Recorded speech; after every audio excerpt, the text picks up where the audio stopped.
in. Welcome. I'm E.G. Marshall. In 1778, Friedrich Anton Mesmer astounded Paris and the medical world by introducing what he termed a new medical theory, the theory he called animal magnetism. Although he was discredited and accused of being a practitioner of black magic, mesmerism was to continue to fascinate medical men, till it flowered into the present-day wholly scientific and important branch of medicine called hypnotism. That is today. But a century and a half ago, it was misunderstood and misused, with many of the men who practiced it unprincipled and little better than sorcerers. This is the story of one such. Dr. Nugent, you may now wake up. What? Did you say something, Professor Valdemar? Quite a good deal in the last 5 minutes, Doctor. Good Lord. Is it 5 minutes since you put me out? Believe it or not, in another few minutes I'm going to let you judge for yourself. I'm going to let you put me under the influence.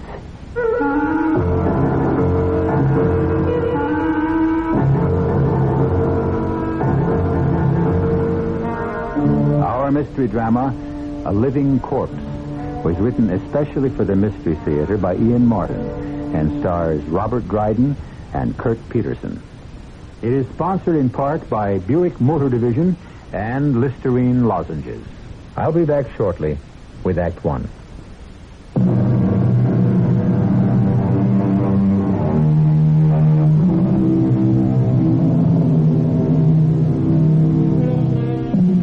Have you ever been hypnotized? It's a strange, weird, and terrifying feeling to know that you have lost your identity, blanked out, that you have still been in your own world, and yet not of it. A powerful, benign tool in the hands of today's doctors, rigorously trained. But once, as recently as 100 years ago, it was a secret art shunned by the reputable and condemned by the devout. Yet it had its devotees, men of inquiring scientific minds, as well as the charlatans, and the legion of believers who have followed the lure of the occult down strange paths since the dawn of time.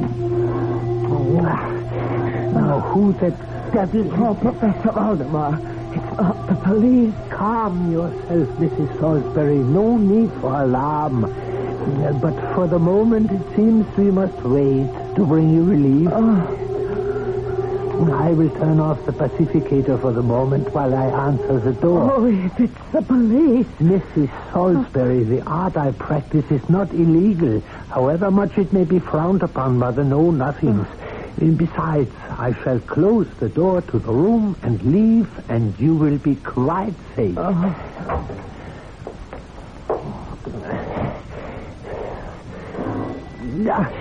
Very well, I'm coming. But better make sure. Who is it? Dr. Craig Nugent. By your appointment, Professor. Oh, yeah, one moment. Enter softly, my young physician, and keep your voice low. You were expecting me? Yeah, earlier, much earlier. Your arrival now is awkward. I'm sorry. I was held up on a case. If it is inconvenient, I could return at some other time. No. As a matter of fact, perhaps it works out all to the good. I have a patient with me I was just about to put under magnetic influence. You will have the opportunity to see and observe. Come into this room, but softly, sir. Very well, Professor Valdemar. I would have you in the same room, but the lady is anxious to preserve her anonymity. However, if you will come to this spot in the wainscoting, allow me. Just slide this small shield to one side, and it opens the eye on a portrait in the next room. You will well be able to observe the technique and practice of mesmerism.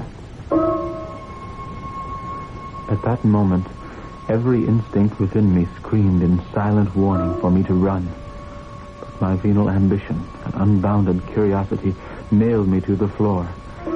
I put my eye to the back of the portrait's eye, and as clearly as if I were present in the adjoining room, I watched in jealous awe one human being attain total mastery over another.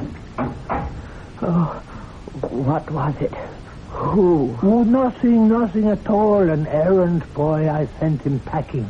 Let me start the pacificator. Now I want you to relax. Oh, I can't relax. Of course you can. I want you to watch the pacificator over my left shoulder. Oh, the light is so bright. Only to begin with.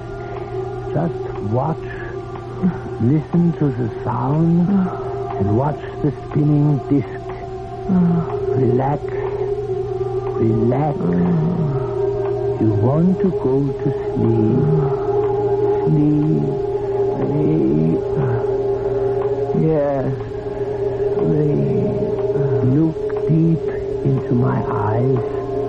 Feel the magnetic influence spread to you and around you, warming and relaxing and making you drowsy. You are falling asleep. You can't fight it. Your eyes are drooping. The tension is draining away. And now, as I lay my hand on you and touch you, you are asleep. Sound asleep. You will lift your right arm to shoulder height and hold it there steadily. So.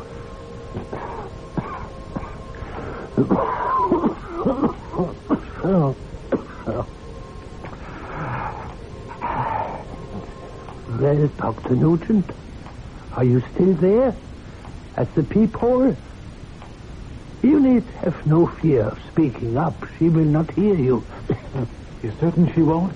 Just as certain as I am that she will continue to hold out her hand and arm straight from the shoulder, no matter what weight is placed on it. Yeah, observe.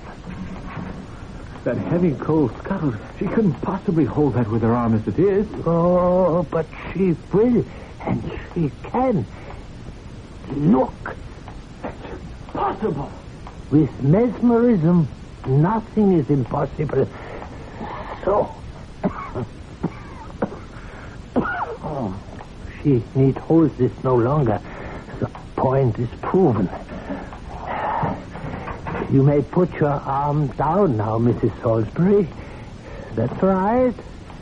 Now, do you still have your headache? Yes, my temples are bursting. It's like a knife plunging into my brain. If I could only get some relief. You say that you would pay anything for that relief? Anything. Very well.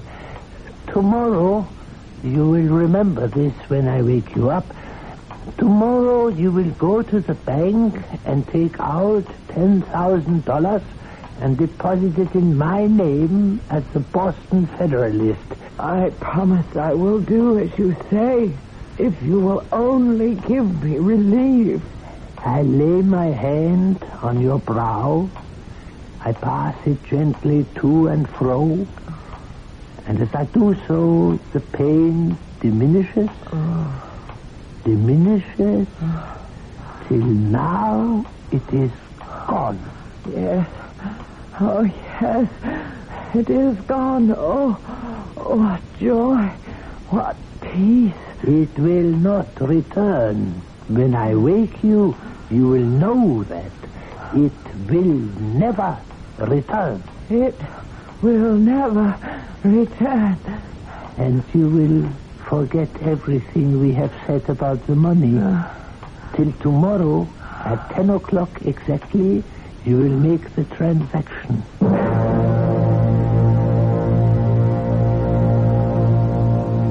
I had watched all the foregoing in open-mouthed amazement. A woman cured of incurable migraine headache, For when she woke, it was gone. A woman paying him $15 for the session, but who had promised to deposit $10,000 the next day? Stunning revelation upon stunning revelation. And the most stunning of all, why this tall, cadaverous, cough-ridden man should reveal his secrets and his criminality to me. I had not long to wait for the answer to this. Well, Dr. Craig Nugent, were you edified and intrigued? Both. And astounded. But... Yes? At the moment, as a doctor, perhaps intrigued more than anything. That cough of yours, sir, is that the reason you bid me here? Yes, and no. We sit and talk? First, I would prefer to auscultate your chest, sir. Form some opinion of... Forget it. Wiser physicians than you have examined me. The consumption is too well advanced. My death is inevitable and in very short order. There is no hope. Then why am I here? If you will sit with me, Doctor, because I certainly find myself weak and tired, I will attempt to explain. But first, let me ring for my wife. I am sure you would enjoy a glass of port as we talk. In any case, I am anxious to have you meet her. I'm sure the pleasure and the privilege is all mine. The idle phrase gagged and stung in my throat. Luana Valdemar was, as always, that vision of loveliness, scarce above my own age. Violet eyes, great and deep enough for a man to drown in, skin that seemed translucent to an inner glow, and a dark cloud of jet black hair tumbling to her waist that set my heart pounding so loudly I thought all three of us must hear it. In one first look, I was in love, enchanted and in chains. What will you have, Dr. Nugent? Port is for older men. May I suggest this brandy? My dear, this is a bright young doctor whom I expect will loom large in our future. Dr. Craig Nugent, may I present my wife, Luana. Your servant, madame? No. I am yours. Will it be the brandy? Whatever you suggest. Luana's suggestions turn out to be more like commands. Leave us, Luana. We have much to talk about. Don't stay up too late.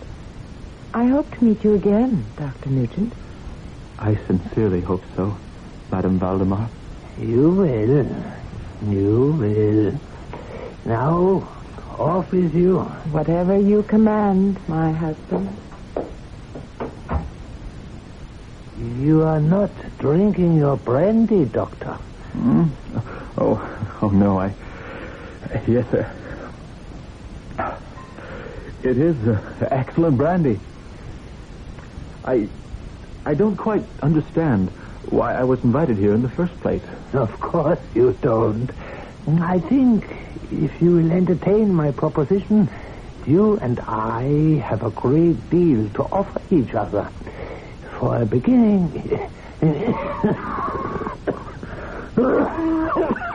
Excuse me. If you would pour me some more port. Of course.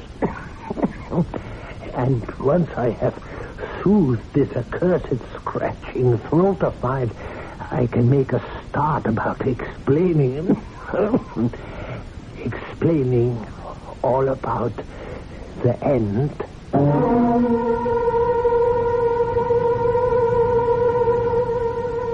As he reaches for the glass, Professor Valdemar's tall, gaunt figure is shaken by yet another bout of the racking cough that snatches away all his breath.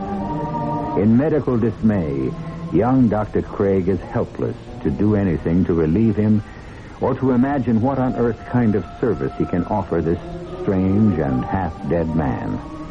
I shall return shortly with Act 2.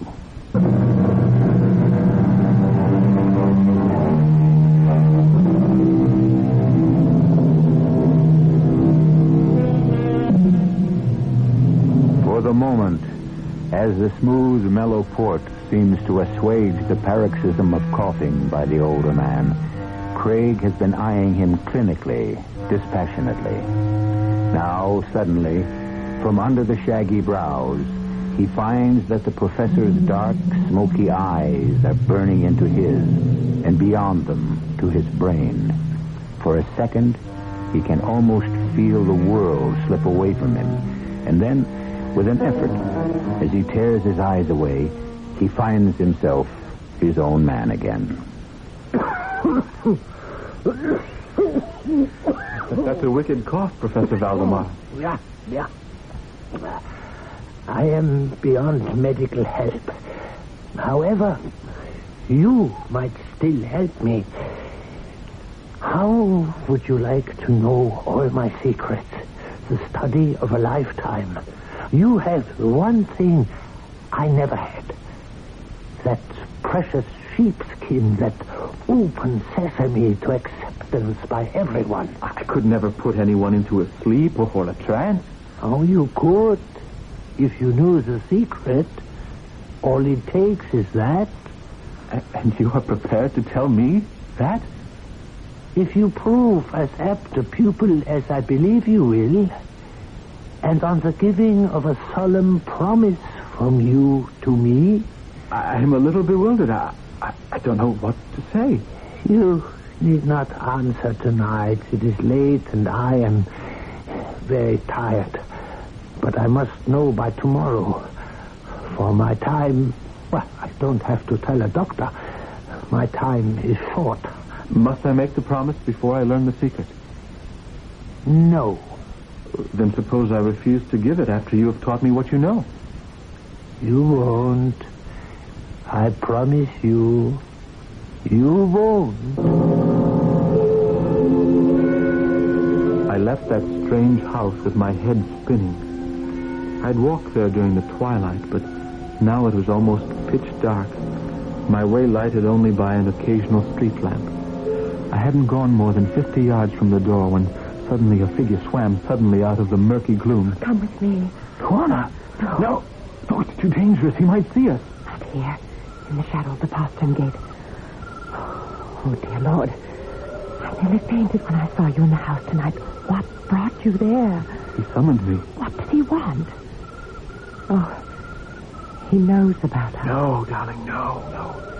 Although he knows too much about too many things. The man is evil. He makes my flesh crawl. How could you have married him? I told you. A young girl has little say in picking a husband. I think he mesmerized both you and your father. I know he did, Papa. He left every cent to him to pursue his work. I have nothing. What's done is done. I still want to know about Amadeus and why he summoned you. He had heard somehow of my interest in mesmerism. How? I don't know. Not through you. Are you mad? If he knew about us, if he even suspected I had ever met you before... Oh, it doesn't bear thinking on. How could he know? We've been so careful. Never too careful with him. He's diabolical. I have a terrible feeling he knows. And if he ever did... If he ever did, what could he do? Ruin your career?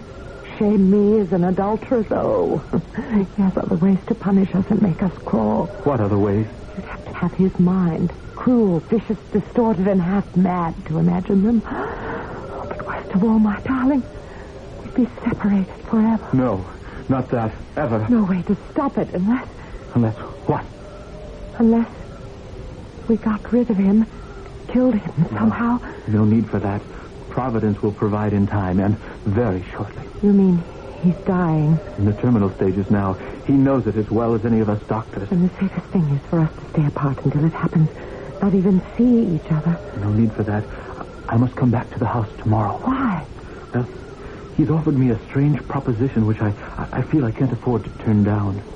In return for a promise, he will teach me the secret of a mesmerist. What promise? I don't know that yet. Don't listen to him. Oh, I beg you. No need for concern. Now, he will teach me the secrets first, before my promise. And even after I have given it. Who says I must live up to it? It's a trap. Oh, I know it's a trap. Please, Craig. At least let me find out what tease it's baited with, then let me make up my mind. If you can.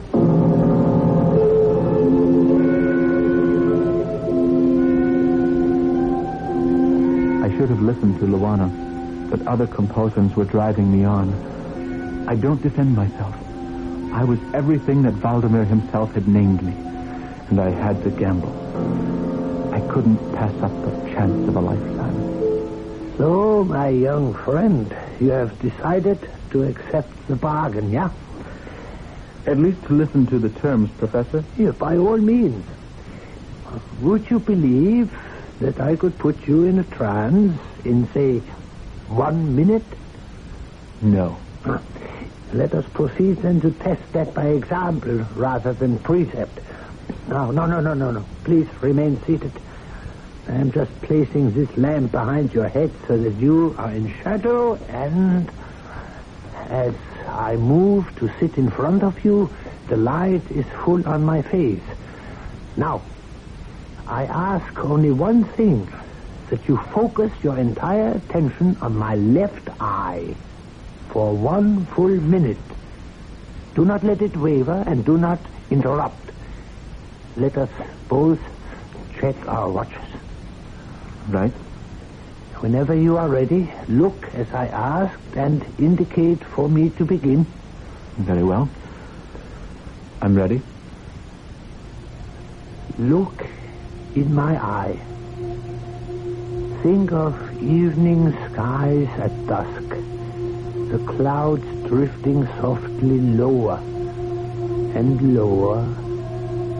Shadows across your eyes, their weight heavy. Heavy and gentle on your eyelids till they want to close. To close. You feel all the tension drain out of you. Loose, like a rag doll. And you want to sleep. Sleep. Your eyes are closing, and the lids are heavy. Heavy with sleep. Sleep. You are now fast asleep, Dr. Nugent. But I'm not. I'm not asleep at all. Huh? Of course you aren't. That's the secret, you see. I'm afraid I don't see, sir. There's no magic magnetic influence that flows to the subject. The subject is a magnet that asks for, draws that influence to himself. It is his desire that creates the trance, conscious or unconscious. He must want to be mesmerized. You did not want to be. You resisted it with all your might, didn't you? Well, naturally. I thought if it was an experiment, that was what was expected of me. It was. This time you will cooperate, or at least not fight me. I don't think you can do it, Professor Valdemar, but I will try to cooperate, if I can. Look in my left eye. Think of evening skies at dusk. The clouds drifting softly lower and lower. Shadows across your eyes. Their weight heavy.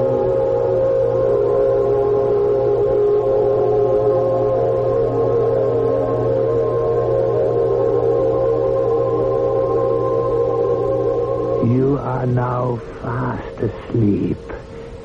Asleep. Dr. Nugent, can you hear me? Not even the blink of an eye, huh? I could cut your throat from ear to ear for the horns you have put on my head, and you would be none the wiser. But softly, softly, you shall be made to pay in time. First, I have a use for you. Dr. Nugent, I tell you now, you can hear me. Do you? I hear you. I suppose it would be useless to ask you to admit that you and Luana have been having an affair for months. Who is Luana? My wife. I just met your wife last night. For the first time? You introduced me to her. Very well. We shall leave that alone for the moment. Just to prove to you that you really were in a trance and to keep you thoroughly on edge about how much you may have revealed, I want you to forget all of this conversation, including what I am about to tell you. At 6 this evening, you will take off your left shoe and bring it or give it to my wife, saying, "A bouquet of roses because I love you, and to hell with the old fool who does not know what is going on." You will remember Dr. Nugent? Yes. You may now wake up. What? Did you say something, Professor Valdemar? Quite a good deal. Did you really put me out? Believe it or not, I'm going to let you judge for yourself. I'm going to let you put me under. But first, it is time for me to ask for my payment and your promise. I hope I can deliver. So do I.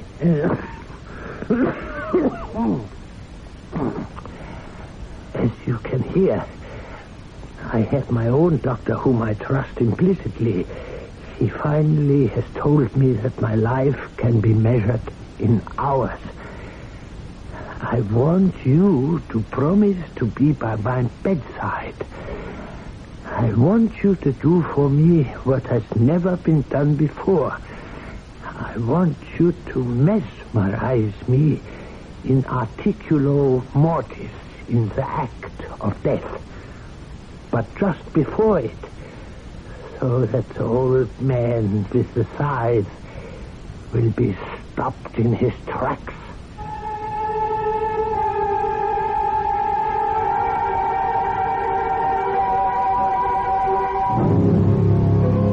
In momentary stupefaction, Dr. Craig Nugent hears and tries to absorb this amazing request. Stirring and moiling beneath his frozen amazement at the audacity of the conception, a barrage of questions, speculations, revulsions, and doubts struggle for expression and cry out for answers. I'll return shortly with Act 3.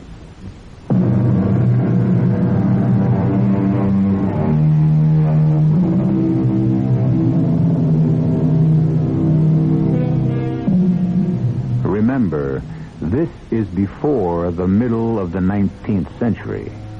Physicians were just beginning to grapple with physiology, the process of life.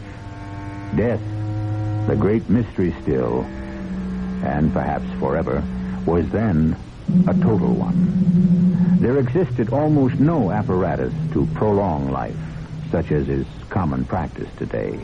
Death then was inevitable. It was occasionally predictable, but always total, except in the case of Professor Amadeus Valdemar. Easy, lady, easy. All right, Luana. I have Lady's bridle. Let me help you dismount. I can manage. Watch the mare. She's as nervous as I am. Let's get back in among the trees by the river. Why did you risk passing me that note as you saw me out? I heard you make a promise I hope you have no intention of keeping. You heard? The secret of the peephole in the portrait I discovered long ago. How? Because on the few occasions I've been able to resist his magnetic influence, pretending to be under it, I have watched Amadeus like a hawk, hoping against hope somehow to find a way to freedom. Oh, it will not be long until you do. Not with your help. What do you mean? Until I met you, Craig. What do you think has kept me alive during all these loathsome years? The knowledge that at least when he died I would be a rich woman. But if he doesn't die, how can I inherit all his wealth? He will die. Not if you keep the promise you made. Luana, my darling, now listen to me. Even if I did keep it, the body is finite. No occult power could keep it alive or stop the disintegration of the cells once the heart has stopped and the blood ceased to flow. But suppose you are wrong, Craig. Suppose you put my husband just before death into a kind of suspended animation. Then what? If he is really on the point of death, I can always bring him out of it, can't I? I don't know. I don't trust Amadeus. He knows about us. What makes you think so? I will quote you his own words once he had put you under. I could cut your throat for the horns you have put on my head, and you would be none the wiser. You shall be made to pay in time. Oh, Craig. I'm still not convinced we cannot outwit him. We are not in control. I am, or I will be. Oh, do you really believe that? Oh, Craig, you are so naive. What do you mean, naive? I know exactly what I'm doing, and exactly what I plan to do. And no one can take over my mind unless I want them. Excuse me. Here, my love, a bouquet of roses because I love you, and to hell with the old fool who doesn't know what's going on.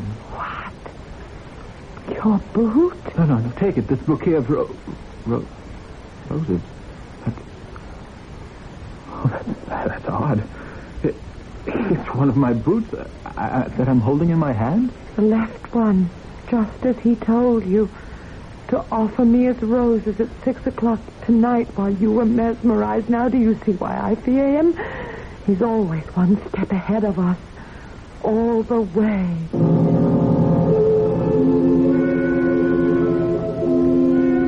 The next 10 days passed in a strange torpor, a dream-like state that paralyzed all thought and made me function like an automaton. Session after session with the professor, perfecting the techniques of mesmerism, both the establishment of the trance and then the careful methods of bringing the patient out of it. No mention of anything beyond the clinical, except the closing question each time. You still do solemnly promise before death takes me that you will put me under the influence? My automatic reply, yes, sir, Professor. I do solemnly promise. Until, finally, the fatal day arrived and the messenger came to fetch me to fulfill my given vow.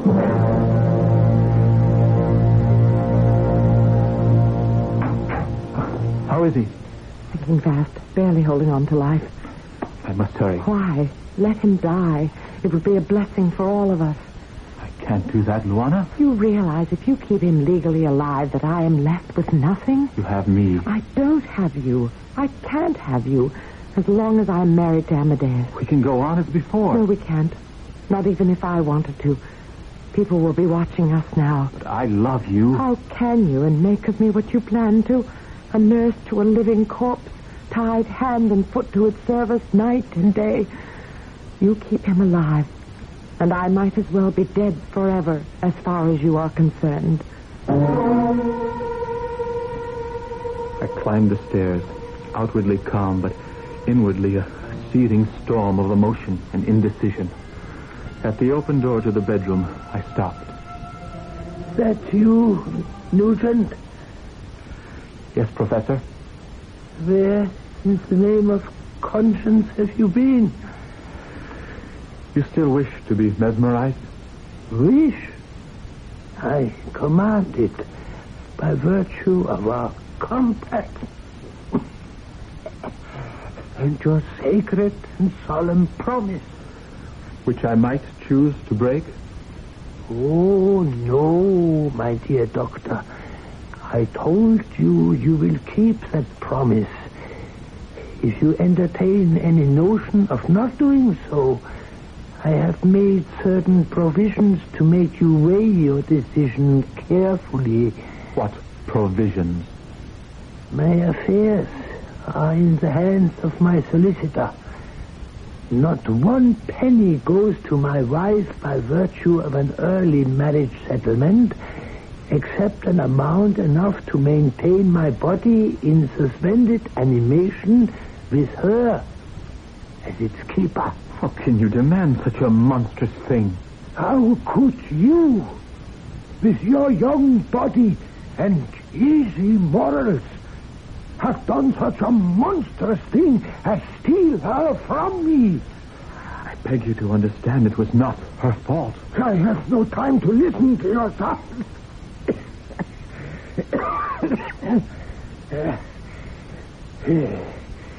Remember the boot and the flowers? Yes? You mean... How can you even speculate on what post-mesmeric suggestions I have implanted in your brain during our sessions? You see, I have thought of everything. And now, make haste. The shadows are gathering. Hurry and do what you have been trained to do. Within 5 minutes, I could perceive unequivocal signs of the mesmeric influence. The glassy roll of the eye was exchanged for that unique expression of uneasy inward examination. With a few lateral rapid passes, I made the eyelids quiver, as if in incipient sleep, and then closed them altogether. I then stiffened the limbs of the sufferer, the legs at full length, the arms nearly so, the head slightly elevated. Is he dead? By all the vital signs, pulse, respiration, the contraction of the heart, I would say yes. No, wait a minute. Look at him. At his mouth. It's moving. He isn't dead, but... No. Just sleeping and waiting. For what? For the cure. When it comes, then wake me so that I may live again. But there is no cure. Not in sight. So much the worse for you and your beloved. You had better pray with me that it comes, and soon. So, you chose your precious conscience over me. Hush. Trust me. How can I trust you? You tried to assure me a corpse could not be mesmerized. Not quite a corpse, but soon. Now, believe me, Luana, the physical properties cannot sustain life, no matter what the mental state. Now, it is only a matter of waiting until he dies.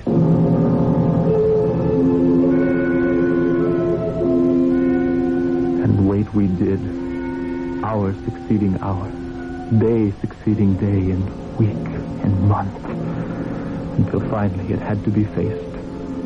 Moribund the professor might be, dead he was not, nor would be till brought out of trance.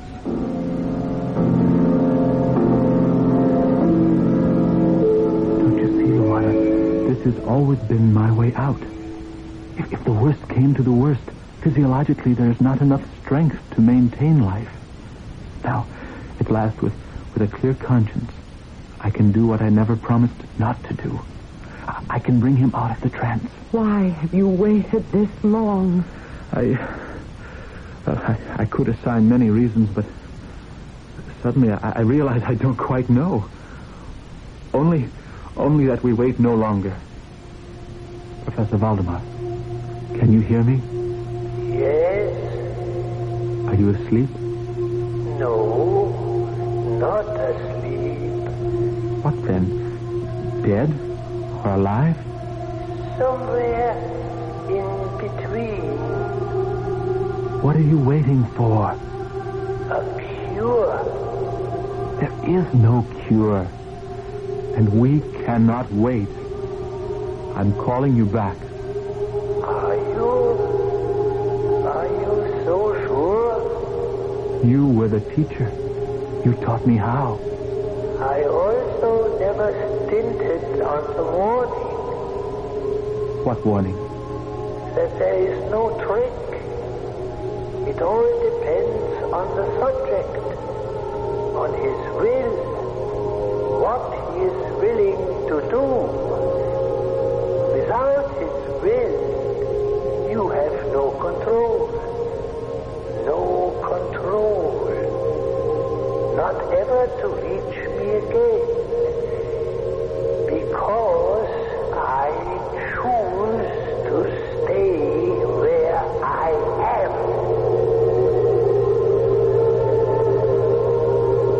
So there we remained. Amadeus, Luana, and me. Luana tied to him as his nurse.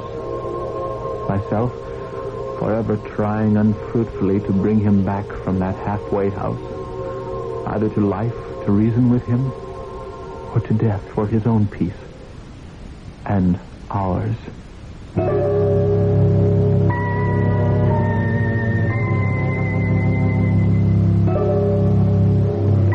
In the Hall of Records, having heard this strange tale, I busied myself to look up the principles. The records are fragmentary and incomplete. There is no mention of Amadeus, but I did discover 2 death certificates issued in a case of accidental drownings, or possibly a suicide pact, listed in police files. The names were Dr. Nugent and a woman identified only as a Mrs. Vladimir. Close enough to prove or disprove our story? Does it matter? I'll be back shortly.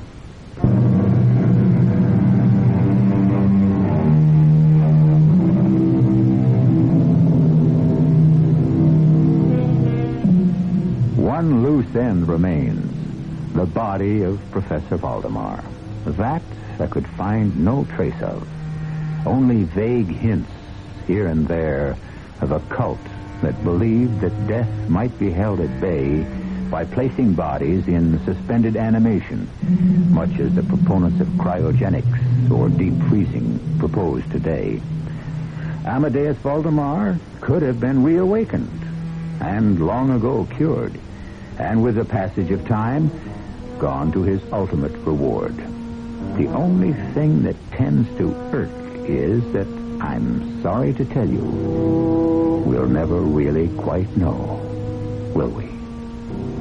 Our cast included Robert Dryden, Kurt Peterson, and Patricia Elliott. The entire production was under the direction of Hyman Brown. And now, a preview of our next tale. Would you advise me to take the old road or the turnpike? Why, the old road is over 120 miles. The turnpike but 97. You impose on me. It is wrong to trifle with a traveler. You know it is only some 40 miles from Newburyport to Boston. But this is not Newburyport. This is Hartford. Do not deceive me, sir.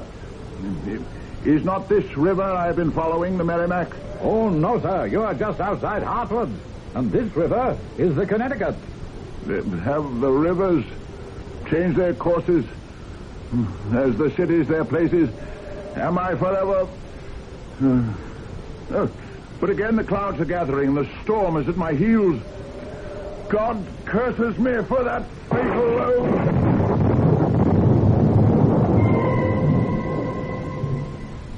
Radio Mystery Theater was sponsored in part by Listerine Lozenges and Buick Motor Division. This is E.G. Marshall inviting you to return to our Mystery Theater for another adventure in the macabre. Until next time, pleasant dreams.